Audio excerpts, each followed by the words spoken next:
नमस्कार। जब भी हम मिलिट्री एक्सरसाइज के बारे में सुनते हैं तो जहन में क्या आता है? शायद बड़े बड़े लड़ाकू जहाज, गरजते हुए जेट्स और यूनिफॉर्म में सैनिक। लेकिन असल कहानी इससे कहीं ज्यादा गहरी है। ये सिर्फ हथियारों का प्रदर्शन नहीं, बल्कि कूटनीति का एक बहुत बड़ा मैदान है, जहां देशों के रिश्ते परखे भी जाते हैं और बनाए भी जाते हैं। तो सवाल ये उठता है कि क्या ये सब सिर्फ महंगे वॉर गेम्स हैं या फिर इनके पीछे कोई बहुत बड़ा रणनीतिक मकसद छिपा हुआ है? चलिए आज इसी की परतें खोलते हैं। आज की हमारी पड़ताल में हम एक स्ट्रेटेजिक कंपास का इस्तेमाल करेंगे। सबसे पहले समझेंगे कि आखिर ये अभ्यास जरूरी ही क्यों है। फिर हम अपने पड़ोसियों पर नजर डालेंगे। उसके बाद क्वाड जैसे बड़े सहयोगियों तक जाएंगे और कुछ नई बनती साझेदारियों को भी देखेंगे। और आखिर में इन सारे टुकड़ों को जोड़कर देखेंगे कि भारत की रणनीति की बड़ी तस्वीर कैसी दिखती है। तो हमारा पहला पड़ाव, ये अभ्यास इतने अहम क्यों है? इससे पहले कि हम अलग अलग एक्सरसाइज के नाम और जगहों में जाएं, ये समझना जरूरी है कि इनकी बुनियाद क्या है। देखिए, ये अभ्यास कूटनीति का एक बहुत ही मजबूत जरिया है। इनसे देशों के बीच भरोसा बनता है। लेकिन शायद सबसे जरूरी चीज है इंटरऑपरेबिलिटी। अब ये थोड़ा टेक्निकल शब्द लगता है ना? आसान भाषा में इसका मतलब है कि अलग अलग देशों की सेनाएं एक टीम की तरह काम कर सकें। उनके कम्युनिकेशन सिस्टम, उनकी रणनीति, उनके उपकरण सब एक पजल के टुकड़ों की तरह एक दूसरे में बिल्कुल फिट हो जाएं, ताकि जरूरत पड़ने पर वो एक साथ मिलकर काम कर सकें। चलिए अब अपने कंपास को पहले घेरे की तरफ घुमाते हैं। भारत के पड़ोसी। ये अभ्यास भारत की नेबरहुड फर्स्ट यानी पड़ोसी पहले की नीति का एक जीता जागता सबूत है। और इसकी शुरुआत होती है दक्षिण एशिया से, एक ऐसा इलाका जहां इतिहास और भविष्य दोनों एक दूसरे से जुड़े हुए हैं। यहां शांति और सहयोग सिर्फ अच्छे शब्द नहीं हैं, बल्कि जरूरत हैं। और ऐसे में मिलिट्री एक्सरसाइज रिश्ते बनाने और भरोसा मजबूत करने का एक बेहतरीन जरिया बन जाती हैं। मिसाल के तौर पे नेपाल के साथ सूर्य किरण अभ्यास को देखिए। सोचिए, ये कोई नई बात नहीं है। ये इसका 19वां संस्करण है और इसका फोकस किस पर था? पहाड़ी इलाकों में युद्ध पर। अब ये क्यों जरूरी है? जाहिर है क्योंकि भारत और नेपाल दोनों ही हिमालय की गोद में बसे हैं। तो ये अभ्यास दोनों देशों को उनके अपने इलाके की चुनौतियों से निपटने के लिए तैयार करता है। फिर जमीन से समंदर की ओर चलते हैं, श्रीलंका के साथ नौसैनिक अभ्यास स्लाइनेक्स की तरफ। कोलंबो में हुआ इसका 12वां संस्करण। सिर्फ जहाजों की परेड नहीं है, इसका असली मकसद है हिंद महासागर के उन जरूरी समुद्री रास्तों को सुरक्षित करना जो दुनिया के व्यापार की लाइफलाइन है। यह समुद्री सुरक्षा के लिए दोनों देशों की साझा जिम्मेदारी को दिखाता है।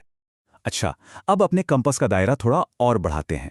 अब बात करते हैं दुनिया के बड़े खिलाड़ियों के साथ भारत की साझेदारियों की। ये अभ्यास दिखाते हैं कि भारत अब सिर्फ एक क्षेत्रीय ताकत नहीं, बल्कि एक ग्लोबल प्लेयर के तौर पर अपनी जगह बना रहा है। और जब बड़े खिलाड़ियों की बात हो तो मालाबार अभ्यास से बड़ा कोई नाम नहीं है। ये क्वाड के चारों सदस्यों भारत, अमेरिका, जापान और ऑस्ट्रेलिया की ताकत का सबसे बड़ा प्रदर्शन है। और 2025 में इसके लिए गुआम को चुनना कोई इत्तेफाक नहीं है। गुआम प्रशांत महासागर में एक बहुत ही अहम रणनीतिक जगह है। वहां अभ्यास करने का मतलब है कि ये चारों देश एक आज़ाद और खुले इंडो पैसिफिक के लिए एक बहुत मजबूत संदेश दे रहे हैं। लेकिन बात सिर्फ बड़े ग्रुप्स की नहीं है। ब्रिटेन के साथ भारत की साझेदारी की गहराई देखिए।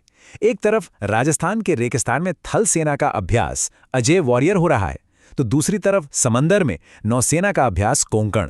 मतलब दोस्ती जमीन पर भी है और समंदर में भी। और फ्रांस के साथ वरुण अभ्यास को तो हम भूल ही नहीं सकते। जब कोई अभ्यास 23वीं बार हो रहा हो तो आप समझ जाइए कि यह सिर्फ एक सालाना इवेंट नहीं, बल्कि एक बहुत गहरी और मजबूत दोस्ती का सबूत है।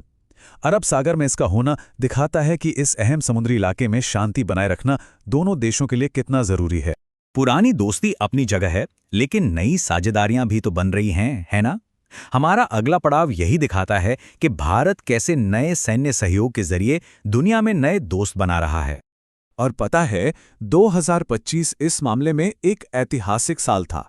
इस साल कई चीजें पहली बार हुईं जो नए गठबंधनों की शुरुआत का संकेत दे रही थीं। जैसे कि दक्षिण कोरिया के साथ इनरॉक एन अभ्यास। ये इन दोनों देशों के बीच हुआ पहला नौसैनिक अभ्यास था। ये एक बहुत बड़ा डिप्लोमेटिक सिग्नल है। ये दिखाता है कि एशिया पैसिफिक इलाके में समुद्री सुरक्षा को लेकर दोनों देशों की सोच मिल रही है।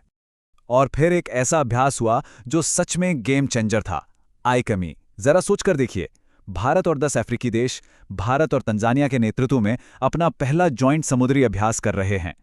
ये सिर्फ एक अभ्यास नहीं है, ये एक बहुत बड़ा संदेश है कि भारत पूरे हिंद महासागर में एक भरोसेमंद पार्टनर के तौर पर उभर रहा है। और इस लिस्ट में मलेशिया के साथ हरिमाऊ शक्ति का 5वां संस्करण भी शामिल है। ये दक्षिण पूर्व एशिया के साथ भारत के मजबूत होते रिश्तों की पहेली का एक और अहम टुकड़ा है, जो भारत की एक्ट ईस्ट नीति के लिए बहुत जरूरी है। तो हमने अंतर्राष्ट्रीय साझेदारियों की बात तो कर ली, लेकिन असली ताकत तो घर के अंदर से ही आती है ना? अब चलिए फोकस को बाहर से अंदर की ओर लाते हैं। देखिए, घरेलू अभ्यास इसलिए जरूरी हैं ताकि भारतीय सशस्त्र बलों की तीनों शाखाएं आर्मी, नेवी और एयरफोर्स अलग अलग ना सोचें, बल्कि एक ही दिमाग से एक टीम की तरह काम करें, एकदम सिंक्रोनाइजेशन में। 2025 में 2 बड़े घरेलू अभ्यास हुए। एक था ऑपरेशन त्रिशूल, जिसमें तीनों सेनाएं शामिल थीं, ताकि बड़े पैमाने पर ऑपरेशंस का तालमेल परखा जा सके। दूसरा था विंग्ड रेडर, जिसमें खास तौर पर आर्मी और एयरफोर्स के बीच तालमेल को बेहतर बनाने पर ध्यान दिया गया। हर अभ्यास भारत की लड़ने की ताकत के एक अलग पहलू को और तेज करता है। तो हमने पड़ोसियों के साथ, बड़ी ताकतों के साथ और घर में भी अभ्यासों को देखा। अब इन सारे धागों को जोड़कर देखते हैं कि आखिर ये बड़ी तस्वीर बनती क्या है। तो सबसे जरूरी बात यह है कि ये सब अलग थलग इवेंट्स नहीं हैं। इन्हें एक नक्शे पर बने डॉट्स की तरह सोचिए। जब आप इन डॉट्स को जोड़ते हैं तो भारत की पूरी विदेश नीति और उसका ग्लोबल प्लान साफ साफ नजर आने लगता है। असल में ये अभ्यास सिर्फ भारत की विदेश नीति का आईना नहीं है, ये उसे बनाने में भी मदद करते हैं। हर एक अभ्यास एक कहानी कहता है, बढ़ते प्रभाव की, गहरी होती दोस्ती की और एक ज़्यादा सुरक्षित दुनिया बनाने की साझा कोशिश की कहानी। और यहीं पर मैं आपको एक आखिरी सवाल के साथ छोड़ना चाहूँगा। आज की इस तेज़ी से बदलती दुनिया में ये सैन्य और कूटनीतिक साझेदारियां आने वाले वक्त में क्या मोड़ लेंगी? इस सवाल का जवाब ही आने वाले सालों में भारत की दिशा तय करेगा।